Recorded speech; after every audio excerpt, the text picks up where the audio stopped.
Today at the National Press Club, Executive Director of the Insurance Council of Australia, Andrew Hall. As the country faces more extreme weather, the cost of insurance is climbing, a challenge for individuals, businesses and public policy. Andrew Hall with today's National Press Club address.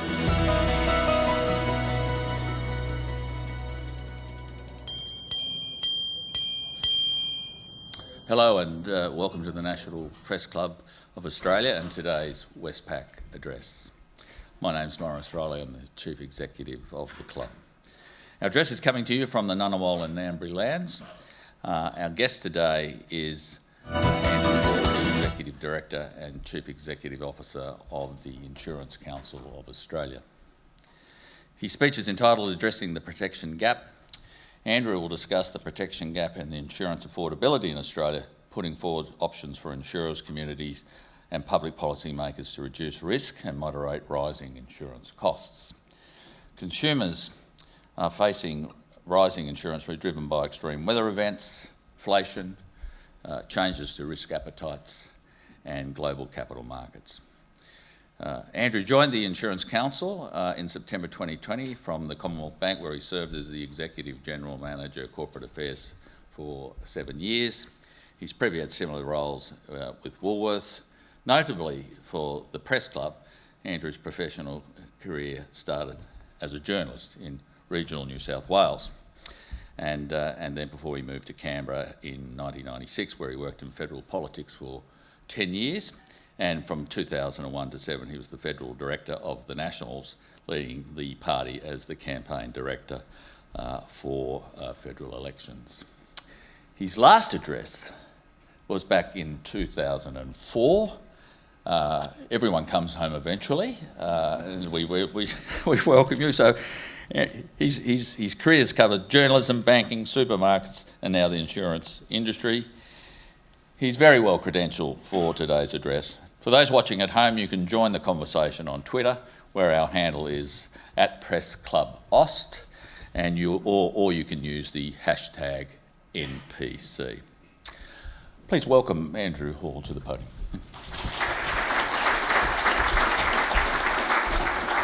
Thank you, Maurice, for that warm reintroduction to the Press Club.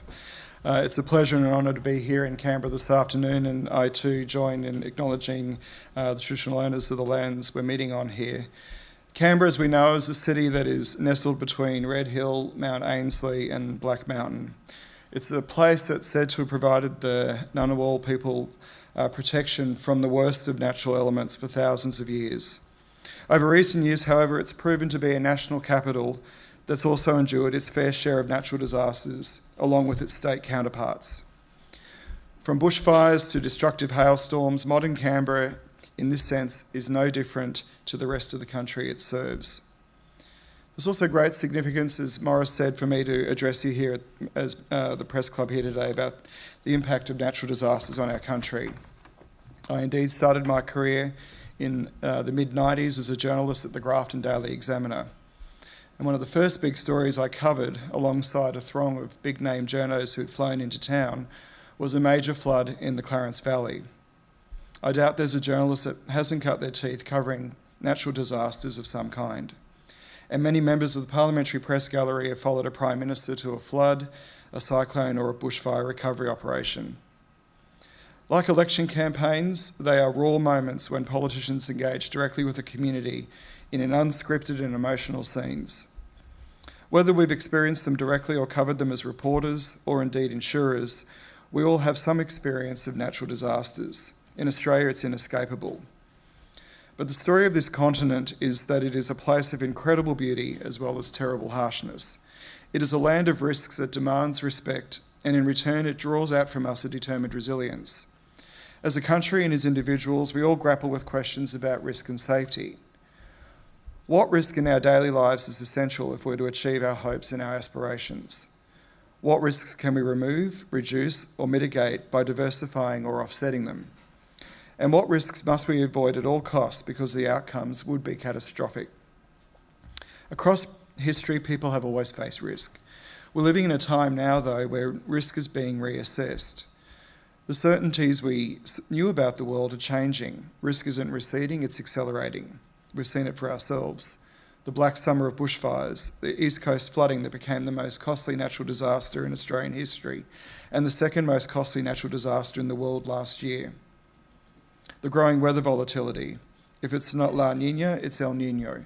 And we think about the people in Perth this afternoon who are battling a bushfire in the northeast.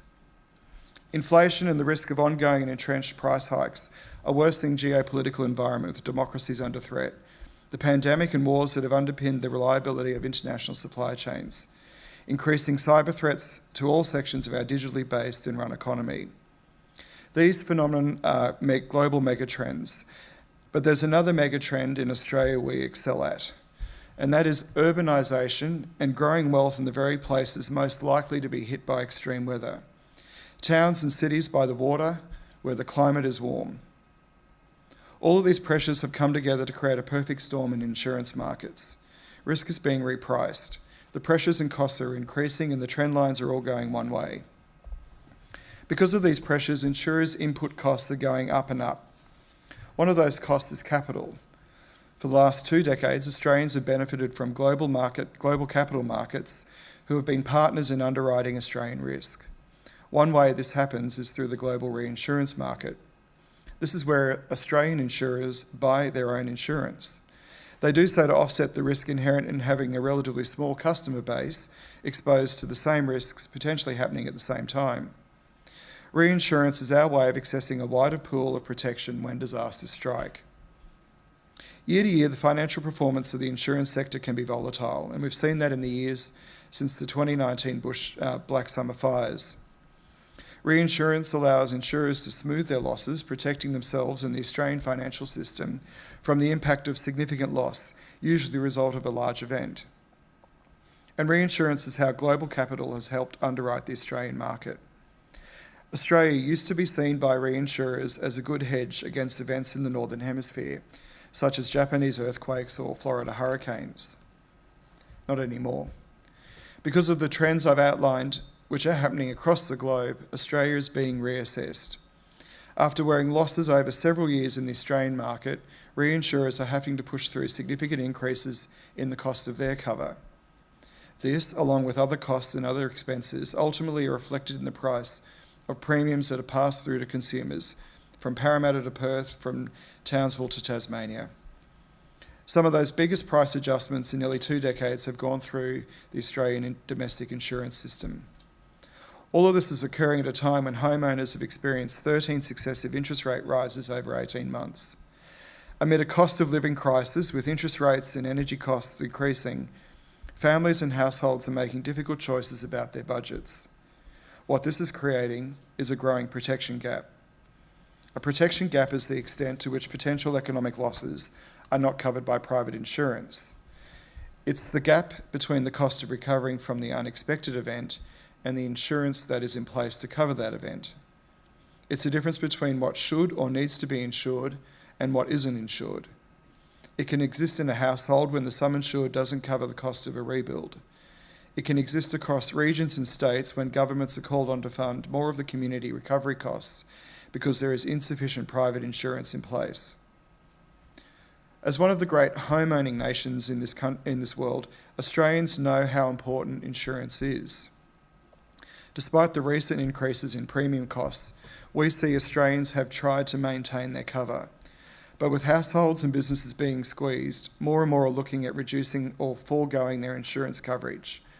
We're seeing a rise in people who are not insured or are underinsured, particularly in those areas where the threat of high natural peril risk is real and is driving the biggest increases in premiums. Recent modelling by the Actuaries Institute estimate more than 1 million Australian households face home insurance affordability stress, and this is most pronounced in areas with high cyclone and flood risk. This is also being felt in the strata insurance market, particularly in our cyclone-prone north, where anecdotally brokers are reporting significant increases. Since 2017, the level of car insurance amongst car owners has fallen from 75% to 73%, again widening a protection gap. This coincided with an increase of premiums of around 39%, while car repair claims costs for insurers rose 43%, double the rate of inflation for the same period. This is because nowadays a small ding that might have once sent you to the local panel beater for a straightforward repair now requires fixing and testing the complex sensors and other systems that are used for car navigation and safety systems. In home and contents, as well as car insurance, the protection gap is widening. More and more people are crossing their fingers and hoping that luck will hold their way. As the protection gap widens, there will be serious implications. The first is the additional vulnerability that households and families, particularly middle and lower income earners, will face if the worst happens. It means that when disasters or accidents occur, they are disproportionately upended and their lives, in particularly vulnerable lower socioeconomic groups, are impacted. It also means that pressure on banks and our financial system overall will occur. Extreme weather events in areas of growing population mean banks are increasingly exposed to that protection gap risk. It also will place greater pressure on governments to bear the recovery cost. A greater reliance on government and not the private sector will mean the taxpayer will carry much more of that additional risk, putting even more pressure on government budgets. So the challenge before the industry and at all levels of government is how do we manage this widening gap? What can we do in partnership with all levels of government, stakeholders like the banks and customers, to alleviate the pressure on premiums and not let that gap turn into a chasm? For the industry, this is the key problem to solve in the time of such dramatic change. We need to reflect on our most recent experience in this industry as well as identifying the trends before us. I want to just touch on some of the things we've identified so far. Since the Black Summer bushfires in 2019, Australia experienced 18 declared insurance catastrophes, including the record-breaking East Coast floods of February and March last year. These generated almost 1 million catastrophe claims, totalling almost $17 billion. Last year alone, the insurance industry in Australia paid 302,000 disaster-related claims, which caused more than $7.25 billion in insured losses. $6 billion of that was just from one event, which was the February-March East Coast floods that happened in southeast Queensland and the Northern Rivers. After this event, 60,000 insurance professionals worked tirelessly day and night to address the unprecedented challenges they were confronted with. Claims jumped from 2,000 a day to 10,000 a day. An additional 2,200 staff were quickly brought in to help with that influx of claims. On the ground, insurers help people start the long and often slow process of rebuilding their lives. For the vast majority of impacted customers, insurers responded the way that they expected. Their claim was assessed and completed, and they were able to move on with their life. However, we know that the extreme volume of claims that were generated last year did put unprecedented strain on people, systems and processes, and that also affected the experiences of way too many customers. The industry's apologised for where we didn't meet customer and community expectations last year. Given the scale of the floods, though, it's not surprising that we were challenged. The sector is very committed to improving to making sure we can adequately and appropriately respond to future extreme weather events, which is why in April we commissioned Deloitte to undertake a review, almost an audit of how we responded against all of our obligations. We take those obligations seriously and we take the community expectations extremely seriously. I think it's a sign of maturity that the industry was prepared to hold up a mirror to itself and ask, how do we become the global leaders in managing extreme weather events here in Australia and make sure we don't fall short in meeting our obligations? And what can we do now to make sure this doesn't happen again? Because rest assured, this type of event is going to happen again. Globally, we're seeing an upward trend in catastrophe costs. In 2022, disasters worldwide caused $275 billion in damage, of which only $125 billion, or less than half, was covered by insurance. Worldwide, losses from catastrophes have exceeded $100 billion 5 times since 1970, but 3 of these have been in the last 6 years. This is due not just to the increased frequency of extreme weather events, but also the worldwide trend of urbanisation. We're seeing an increasing concentration of people and assets in locations that are exposed to extreme weather risk. To give a local example, adjusted for inflation, Cyclone Tracy cost the insurance industry $1.8 billion at Christmas time in 1974. Today, because of the number and value of buildings and other property in Darwin and the population, The same storm would result in around $7.4 billion in losses. Likewise, the 1999 Sydney hailstorm, which maybe some in this room remember, which caused around $3.3 billion in inflation-adjusted losses, would cost today nearly $9 billion if it occurred. And that's just not because of the growth or the number of buildings, it's how we've built our cities. Our cities are covered in concrete. This causes soil sealing, which exacerbates flooding, because the concrete and the bitumen stops water going into the ground. The sponges are covered up, and as everyone knows, water needs somewhere to go. Over the last 20 years, the increase in soil sealing in Australia's 5 biggest capital cities has been a major contributor to 7% increase in annual expected losses from floods. Insurers and reinsurers know from the data that the catastrophes of recent years represent an evolution of weather patterns that are profoundly different from what we've experienced in the past. The expectation of insurers is that climate change will also impact the scope and nature of weather-related catastrophes in coming years. So what does that mean for Australia? According to the Royal Commission into Natural Disaster Arrangements, we will likely see an increase in Category 4 and 5 cyclone frequency and a further southerly extension of tropical cyclones.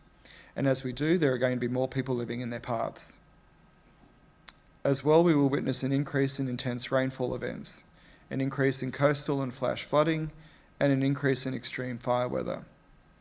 This will put pressure on all parts of the economy, not just for those communities and households in the direct line of a flood, fire or a cyclone.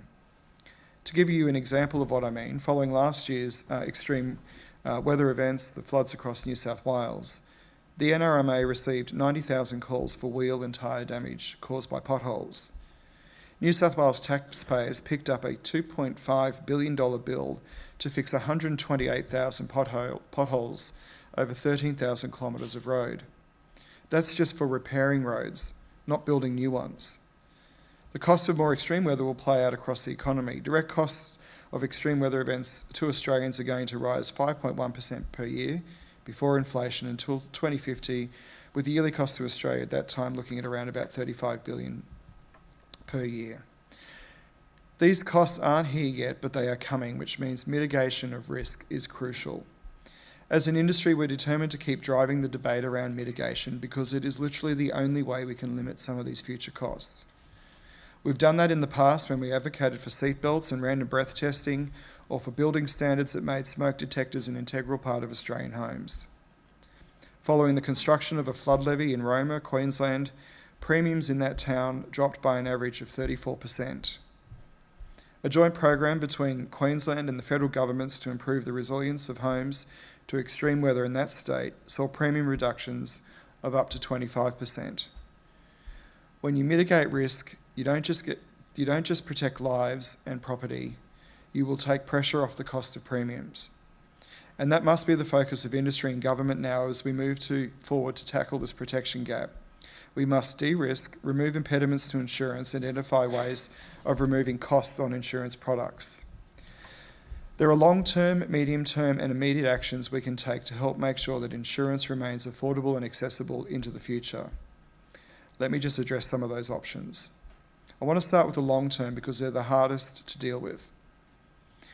It's the most difficult because none of us, including governments, are particularly good at making decisions where costs are incurred now, but the benefits take a long time to be realised. I appreciate that there are great pressures on government for things like land releases. We have a serious issue regarding housing affordability, where a generation of Australians are struggling to even enter the housing market, and record levels of immigration, particularly into our capital cities, are exacerbating this problem.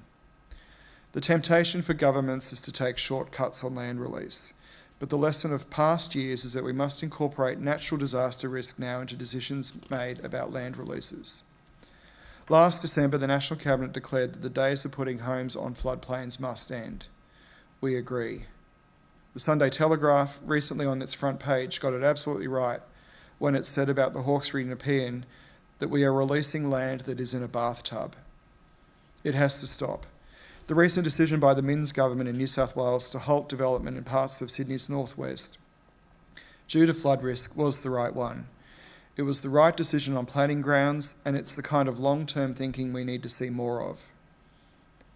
And it's not just driven by the need for cheap land. Australians love nature. We love being by the water. We love the sun. All too often, though, we've built our homes in places where we can touch and feel and absorb nature, in bushland, on river frontages, or backing onto the beach. But in doing so, we put ourselves on floodplains, in fire-prone land, or in coastal areas in direct paths of cyclones. We've ignored the red flags of nature.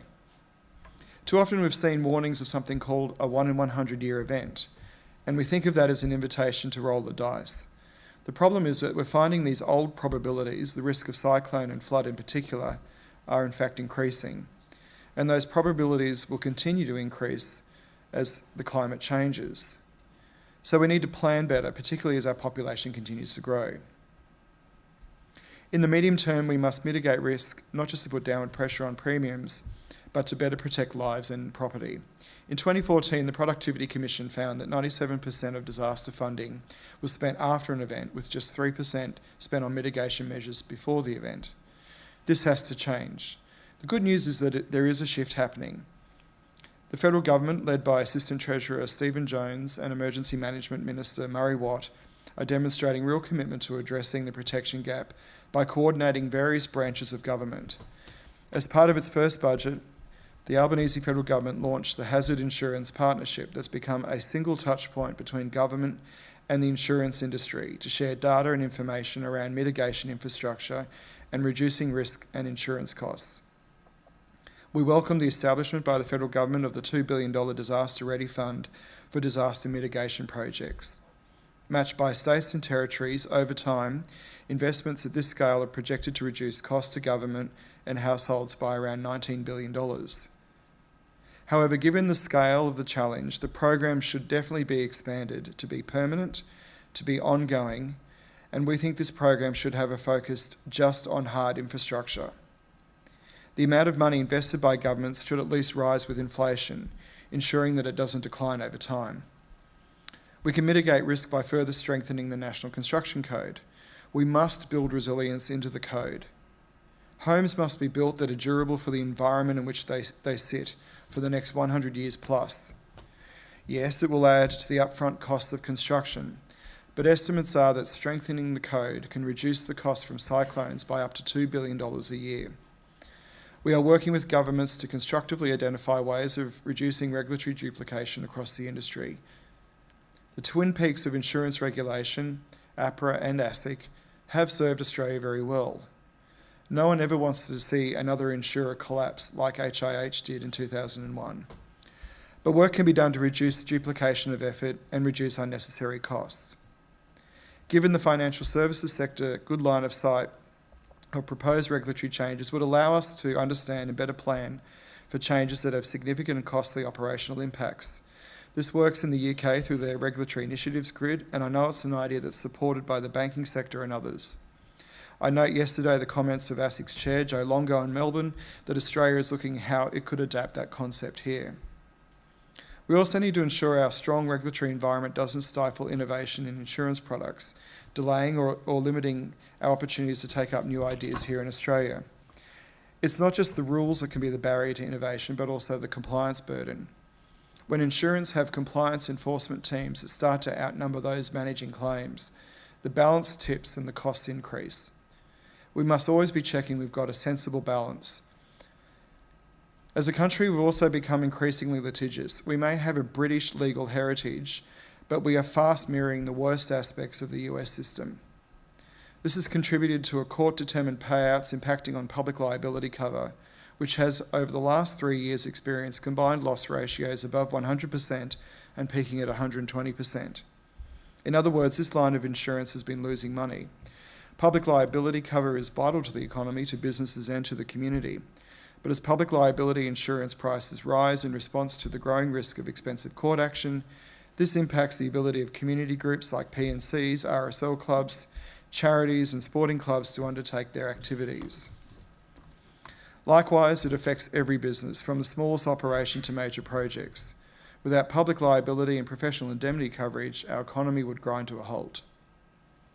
Insurance is a vital precondition for many businesses, and we recognise that being uninsured or underinsured is not an option. This point was made this week by Business New South Wales in their report.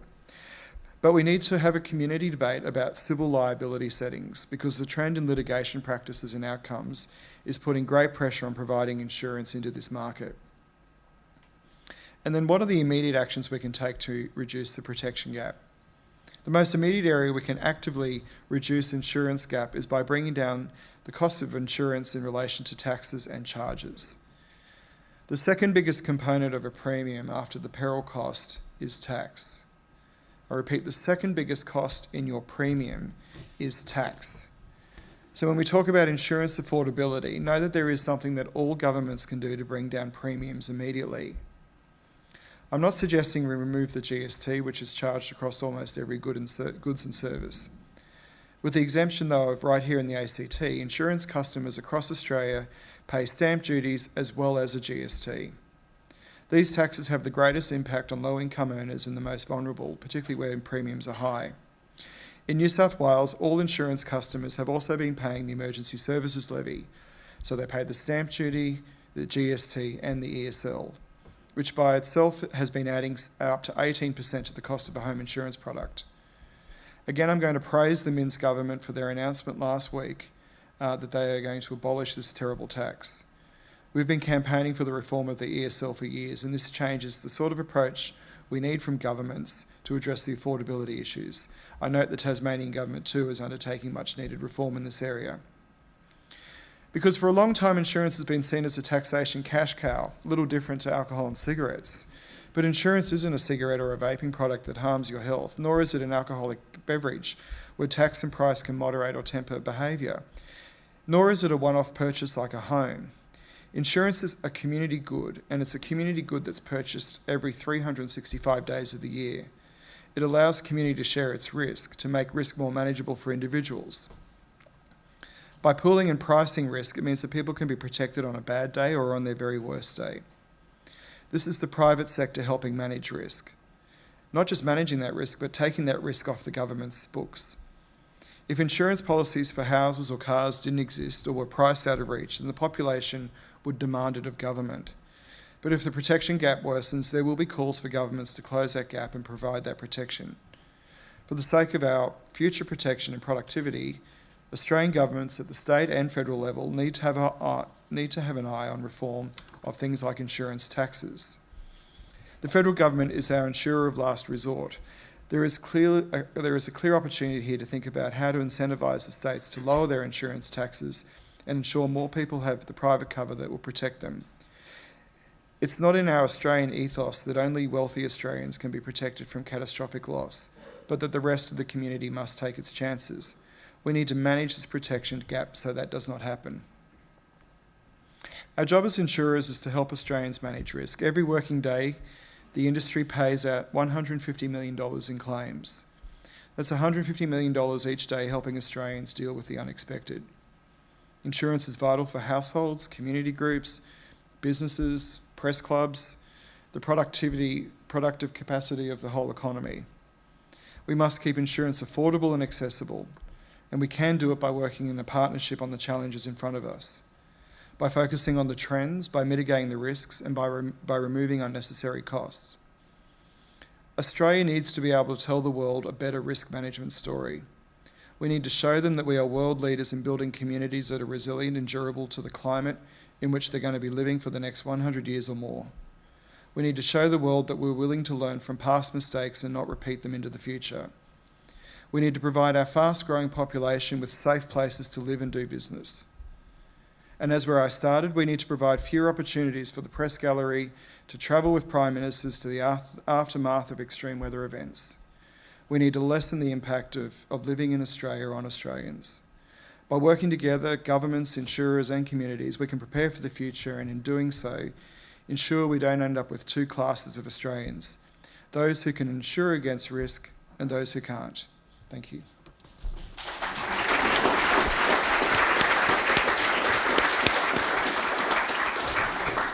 Well, thank you, Andrew. There's many things to ask you, and I might start. The reinsurance market is a mystery to many Australians, not in this room, but certainly the consumer. Who is it and how does it work, and why do you think it remains necessary for the Australian industry landscape, given that reinsurers are also finding it difficult? It's a good question, Morris. I think Australians are very well versed on how their home loan mortgages work. They follow very closely the utterances of the Reserve Bank. They follow the headlines when the Reserve Bank release their minutes once a month. They're particularly acute at the moment, acutely aware of where monetary policy, what it's doing, and what the impact is. We know in the world of insurance that people's understanding of how insurance works is nowhere near as sophisticated, and nor does it need to be. But what's happened in the last 12 months is, as the industry's had to push through probably the biggest insurance premium increases in more than 2 decades, people are asking questions about how is insurance priced and how does it work. As I said in my speech, reinsurers have played a really vital role for Australians for a very long time. After the HIH collapse, APRA really drove our industry to spread its risk globally. And if you think about it as a market in Australia, 26 million people, much fewer than that, paying insurance premiums, if something very large happens, we're going to need to draw on capital from overseas. And for a very long time, we've had access to a lot of cheap capital. And if I look back over the last 10 years, in about the mid-teens, 2015, 2016, premiums were relatively low. There was a lot of competition in the market. There was a lot of activity in insurance, and that was driven by the fact that global reinsurers and others were at Lloyd's and other marketplaces were able to find a home in Australia to make money. They've lost a lot of money now in the last few years in Australia, and they are reassessing that. And a couple of months ago, the Assistant Treasurer, Stephen Jones, who I have to commend, has really leaned in to the problem around insurance to understand how insurance pricing works.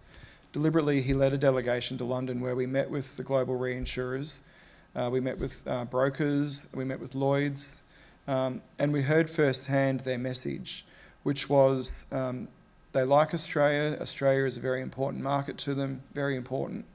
They've got a lot of data, and we were sitting in boardrooms where they could tell us the flood risk of a country town in Queensland, and they study it very carefully.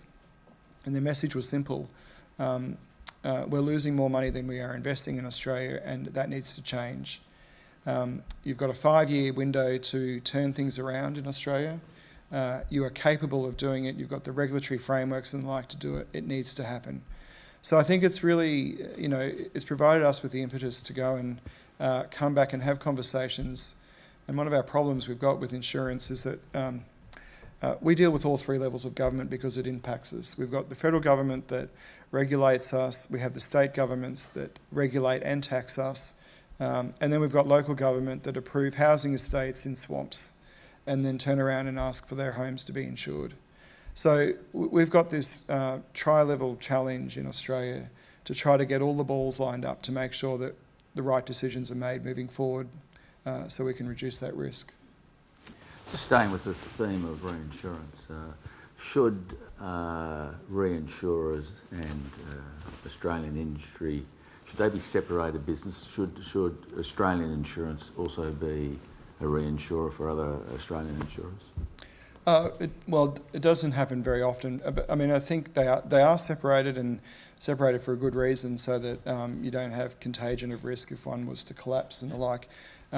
Insurers are not banks, although for the last 10 years, I think regulation that has happened has often in the banking sector just been copied across to the insurance sector. I think we need to think more carefully around how the insurance sector works. Insurers don't lend to each other the same way banks do. We insure assets, and we're exposed to probably concurrent risks. So, an earthquake or a pandemic was a concurrent risk. These are the sorts of things that we need to think about. And I think you've seen a global trend of banks and insurers separating their businesses more dramatically. It's definitely happened here in Australia in the last 5 years. For good reason. Insurers need access to their own capital, and they need to be fully focused on the businesses that they are running here in this country.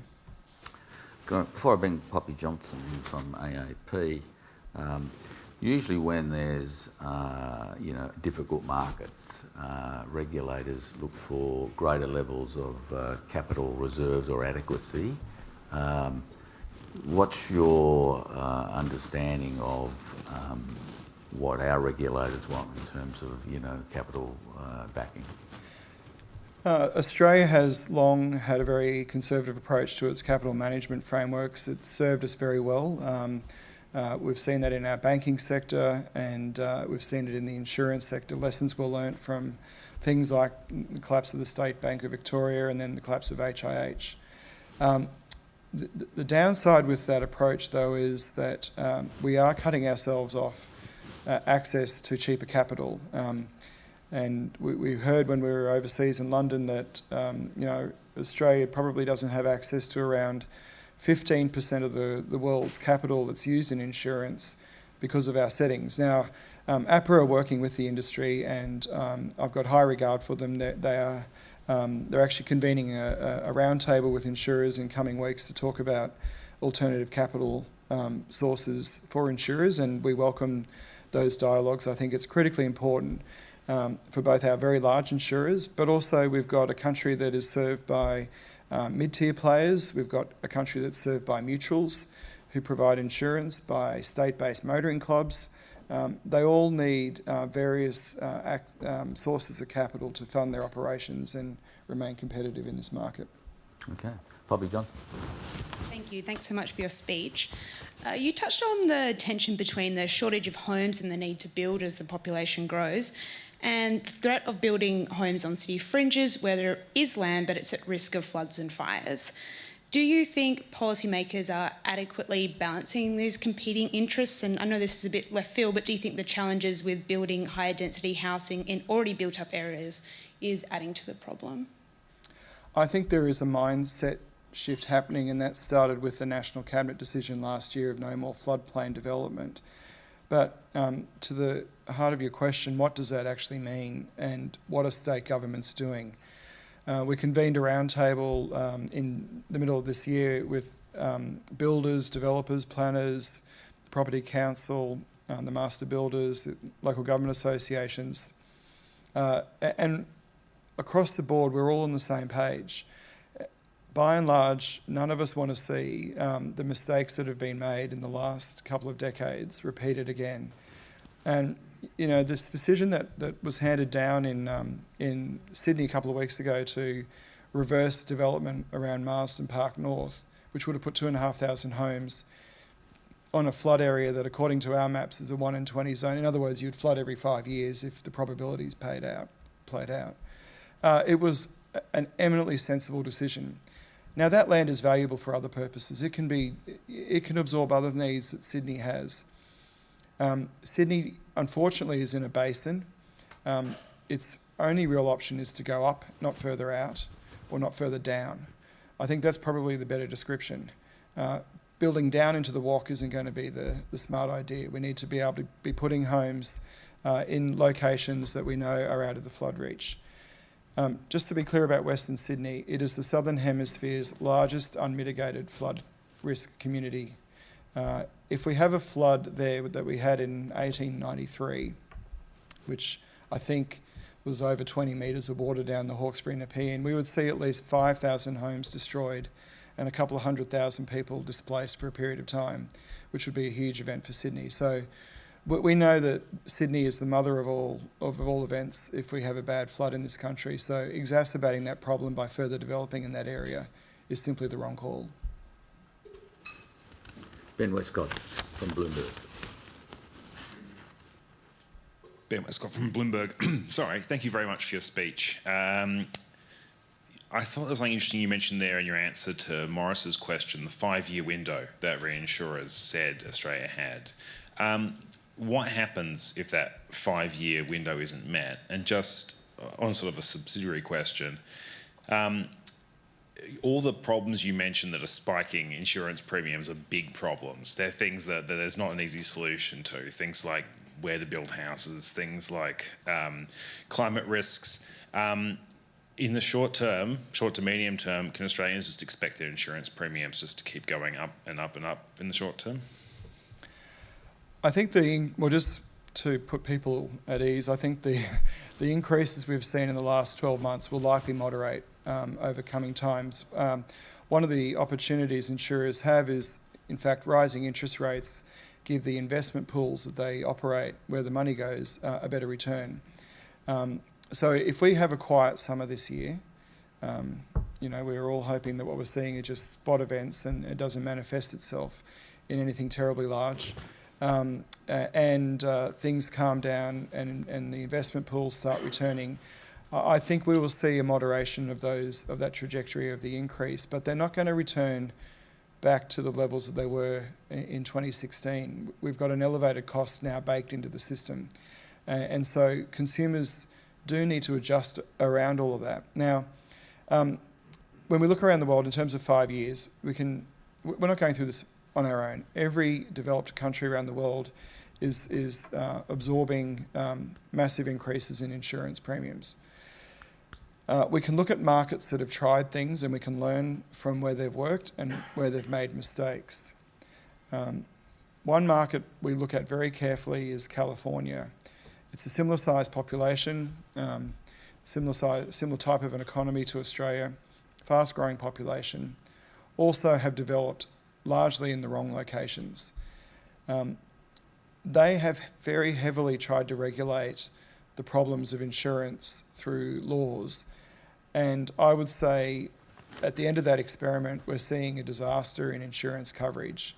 The three largest insurers in the US have now ceased writing new home insurance policies in the state of California, which is extraordinary. So we don't want to make the mistakes that have been made in places like the United States. We don't want to, I think there is no silver bullet that you can necessarily fire off that will give an immediate relief, but there are things that can be done over the medium to long term, and they're politically hard to do because they're expensive, and as I said, you don't get the immediate payback. But we've got to learn from those mistakes. Just actually a subsidiary to Poppy's question as well. High density housing. I mean, would that be a blessing for insurance companies if there was more of that in Australia? Is it easier to insure? What's your take on that? In the area of high density, we're seeing more and more people are going to live in strata in this country, and that is by necessity. Strata is another area where demand for insurance is exceeding supply, and that's driven by a number of reasons. The first has been, I guess, the dodgy developers that you've all heard about in the last few years in Sydney that have built towers that have to be evacuated and rebuilt. But it's down to small things like using cheap plastic piping that bursts and then the whole apartment block is flooded and it's very expensive from an insurance perspective. So we've got to up the building standards. I really commend the work that the New South Wales Building Commissioner, David Chandler, is doing. He is a leading light across this country for holding developers to account for the standard of buildings that they are building in Sydney. As the work that he is doing in his sector takes hold, insurers will get more and more comfort that the buildings that they're providing cover for and haven't been slapped up are going to be able to, if there's a problem, it will be a genuine problem. It won't be from the making of poor development. And I think we will see capacity start to return. So insurers will insure anything, a standalone home, a farm, a business, whatever it is. What we need is the data and the certainty that we know that something is going to be safe and secure and that there can be a return on that investment. Thanks. Just picking up that theme, in your speech you mentioned the 1 in 100 year, floodplains and things of that nature. Are we finding that local governments or state governments are now reassessing all those issues in light of climate change and similar risks that are out there? Or do you think there's a political inertia that sort of says we've got this increasing population and the demand for finding dwellings somewhere because it's easy to do, and you could argue it's a false economy. I mean, what are we finding? What are we finding at the at the local government level? What are they doing? Often our biggest ally is local government, because local governments know where it floods, and local governments are often presented with a development application that they want to reject because they know that it's a swamp and a floodland, and they want to prevent it from happening, and then they get taken either through a state government instrument and get overturned, or they get taken to a land and environment court and it gets overturned. And we have seen, and even in the last 12 months, I have seen developments, for example, in New South Wales, in coastal areas where what was a swamp, which largely is still considered a 1 in 20 flood zone, developments have gone in there, and unfortunately those developments are targeting people like self-funded retirees who can least afford very expensive insurance premiums, and then all of their wealth is tied up in that asset. So we are working with local government, and we're trying to get better data from local government. They often hold the key for information that insurers need to better price an area. I get a lot of phone calls from mayors complaining that insurance premiums have gone up and that they've done a lot of studies in their area, and can they send them through to us, and we gladly receive them and pass that on to all the insurers who have a look at them themselves. One other thing that you bring up though there is the 1 in 100. It is the worst bit of marketing that's come out of a scientific assessment of flood that's ever taken hold. People think to themselves, oh, it's a 1 in 100 zone. They had the flood in 2017. I'll be right. I only plan to live here for 10 years and won't be another flood here for 100 years. 1 in 100 zones have flooded 3 times in the last 10 years. We've got to move away from that as the probability expression. We've got to start telling people there is a 5% chance in the next 12 months your house will flood, or a 1% chance. And I'm sorry, even if there was a 1% chance, I would be asking the question, what does that mean for where I'm going to buy? And this brings us again to the availability of data, and one thing that I know we're working on as an industry, a lot of discussions with government as well, is that maybe one day there will be a centralised database where home buyers can have a look at the risk ratings for the property they want to buy and understand better what potentially the insurance is. The Joy Federation, yeah. Bruce Bilson, who's the Australian Small Business and Family Enterprise Ombudsman and a new member at the moment. A rare privilege last time I was asked to ask questions here as a quiz master for the Press Gallery's trivia night, so an unexpected invitation, thank you. But this is no trivial topic for small and family businesses. You mentioned, Andrew, and thank you for your address, that for businesses insurance can be a precondition to engage in trade or commerce. There is not the option to underinsure, and it's unlawful not to have insurance. The New South Wales Business Chamber data you referred to had insurance costs as the number one cost concern in 10 of the last 12 surveys since 2019. This is costing jobs. It's impeding economic opportunities. This is no protection gap, it's a gorge for too many small businesses. What assurances can you give the small and family business community that this is a pressing priority for the insurance sector? Are there any immediate short-term actions that you think will improve the situation? And can we give those hard-working people faced with insurance or employing people some hope that things are going to improve at some time soon? Yeah, and Bruce, I acknowledge the work that you and your fellow commissioners do. We're very engaged in this topic. We've got an advisory committee which has been looking into some of those areas where insurance in small business has become particularly problematic. I think it ranges across the sector of business, and it depends what business we're talking about, but ultimately behind every problem that we've worked on, whether it's been with the caravan park people, tourism, hotels, and the like, there's been a driving risk factor that we've needed to get on top of and be able to give comfort back to underwriters and the like that the industry has a plan to tackle what those cost drivers might be. And I understand, the interplay with insurance and finance is real. If you can't get insurance, you can't get finance, and it does have very serious implications for business where they are finding themselves in a challenging position to get insurance or renew. Some of the examples that I touched on in my speech today around public liability have been real.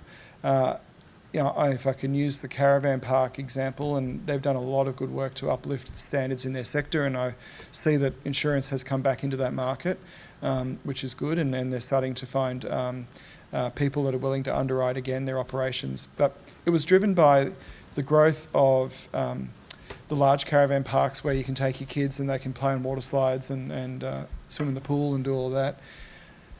That also was leading to injury, and once there's an injury, the certain legal firms get involved, and then payouts start happening, and particularly when children are injured, they're called long tail injuries, so the payouts can be quite steep, and that was having an impact on operators, and it was very hard to quantify what that looked like. So that was just one example of where we were seeing in a hardened market, in other words, tight capital, people were pulling in their money out going, we can't calculate the risk, so we're not keen to stay in that market.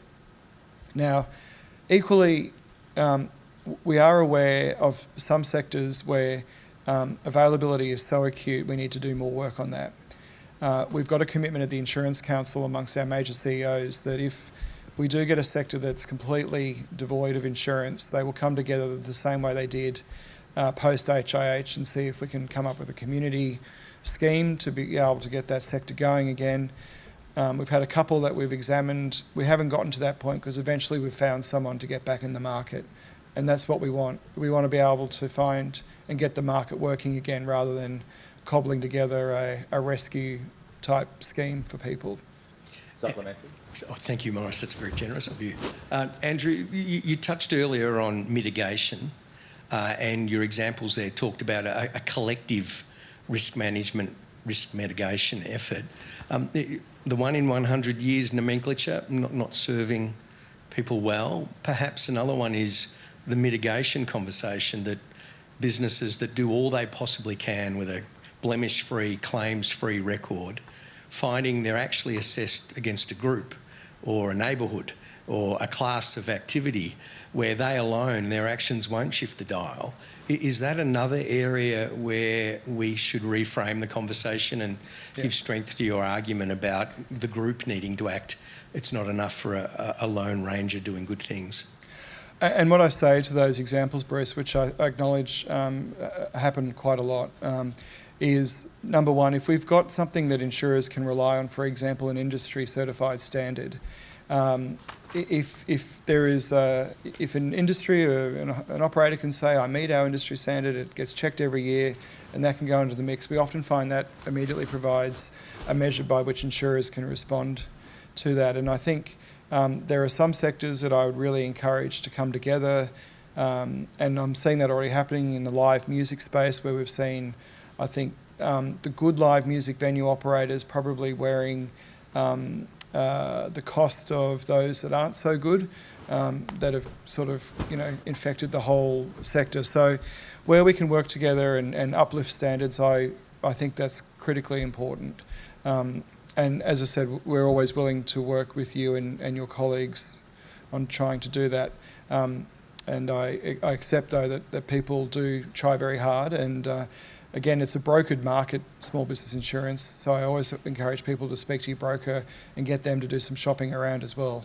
Thank you, and I'll save professional services scheme for another occasion. Okay. Bobby Johnson has another question. Thank you. So I just wanted to get your assessment on the cyclone reinsurance scheme. Do you see it meeting expectations when it comes to bringing down premiums for household, and is it effective enough to stop large numbers foregoing insurance entirely in those areas? The cyclone reinsurance pool was announced by the previous government before the last election, and the current government has continued it and continued with its implementation. The industry's worked very closely with Treasury and others, and the ARPC who are managing it shared a lot of data to get it up and running, and we have until next month, December, for all the major insurers to have moved into that pool and moved their cyclone risks into that pool, and that's been happening. I think it's fair to say, though, that for all the good intention the previous government had around this scheme, it was perhaps a little bit oversold in terms of the benefits it was going to deliver. Claims of premium reductions of 40% were probably a little bit on the needed an asterisk and needed to be put into context. There's probably a handful of properties that are in very cyclone vulnerable areas along the Cairns and Townsville, Esplanades, Hamilton Island and the like that will get big reductions. But across the board, they'll be relatively minor. And the reason for that is what the government scheme is discovering is that there was no profit sitting in the reinsurance of cyclone in Australia. When an insurable event happens with cyclone, it's very expensive. And we have a lot of them. And I worry that probably our next big cab off the rank is going to be a large cyclone on the Queensland coast. Brendan Moon is here today who heads NEMA, and we talk a lot about what do we do when a Cat 3 actually inevitably comes down around the southeast corner of Queensland. There will be a very big bill for the community to pick up when that happens, and for insurers. So it's an important scheme. We need to see how it works, how it plays out. But sometimes these pools don't deliver all of their promise to. Ben Westpac, Bloomberg. Hello. You've mentioned before about how expensive a lot of the prescriptions to solve the insurance crisis are for government. But one of the other suggestions you made during your speech was to lift taxes on premiums. By lift, I mean remove, not increase. No, do not lift. Yeah, do not lift.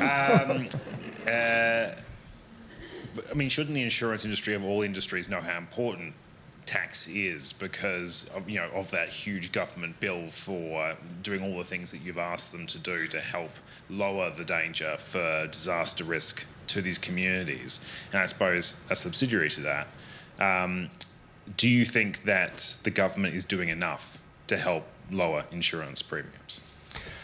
Well, I mean, I think the insurance industry knows that you need to fund disaster recovery, you need to fund emergency services, but we don't all pay an individual levy for police. We don't all pay an individual levy for other services, for Centrelink and all that sort of thing. We pay taxes, and I think the more broader-based tax collection that can occur, the better.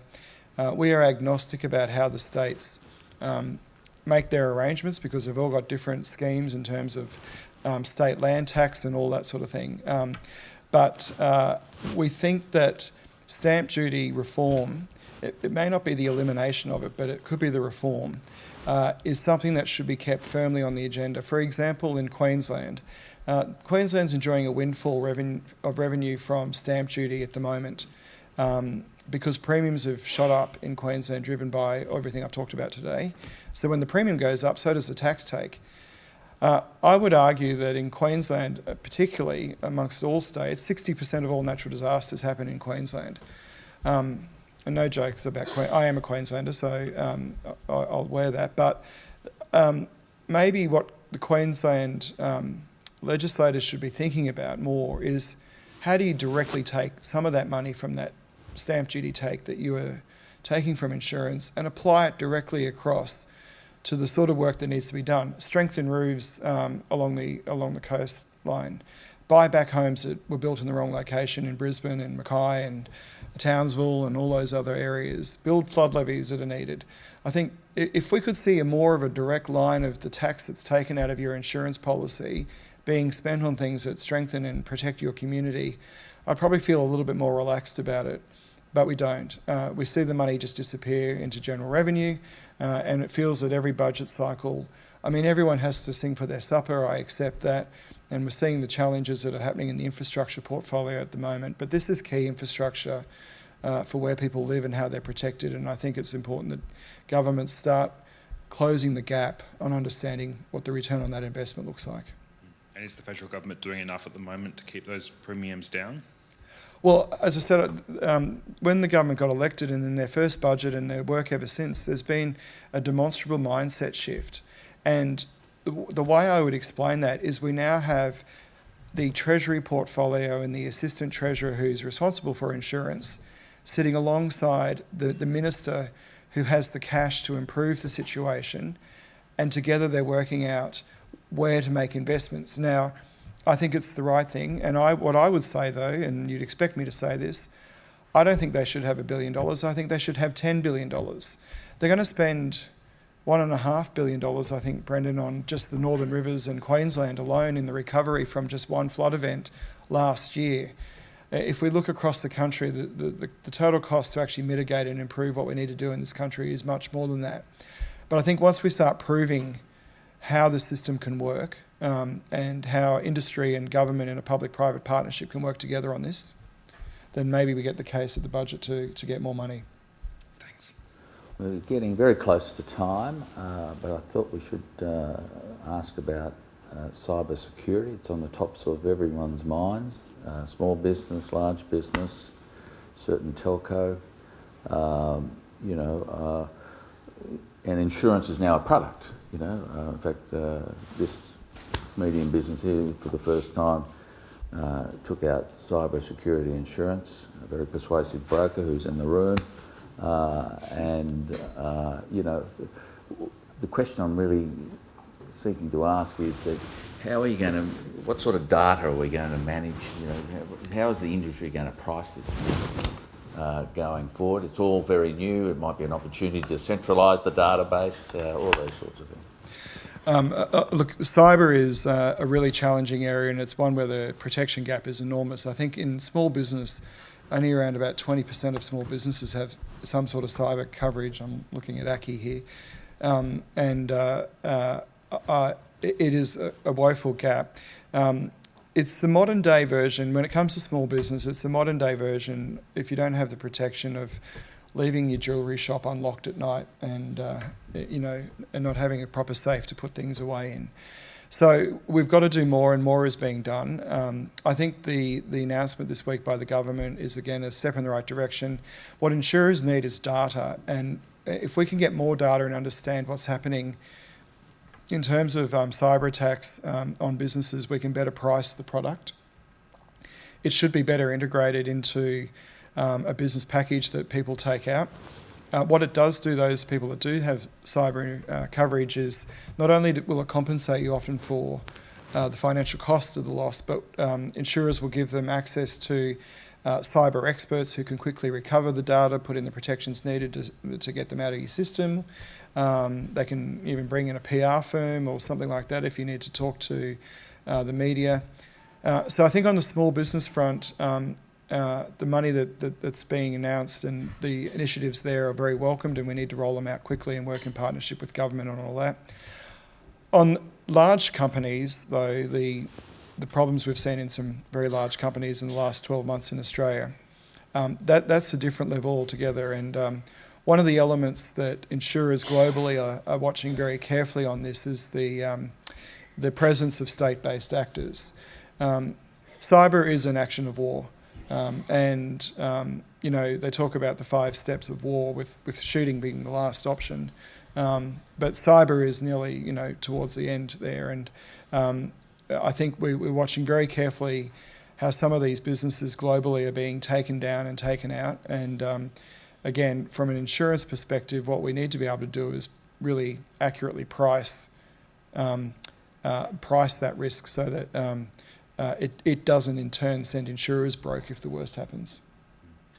Finally, on a much lighter note, we had the Minister for Communications here yesterday talking about production of local content in the production and media space. I just noticed you've been a journalist, a media advisor in Parliament, the National Party secretary, banking, supermarkets, and now insurance. Do you think you've got a sitcom in you or a book? There's sometimes a sick comedy feel where people, where you see things go wrong. It's generally not by design. It's been by stuff up, and that's why I often think it's actually more of a sitcom than it is a book. But yeah, after this, I don't know, I'll work in nuclear energy or something like that, Morris. Please thank Andrew Hall.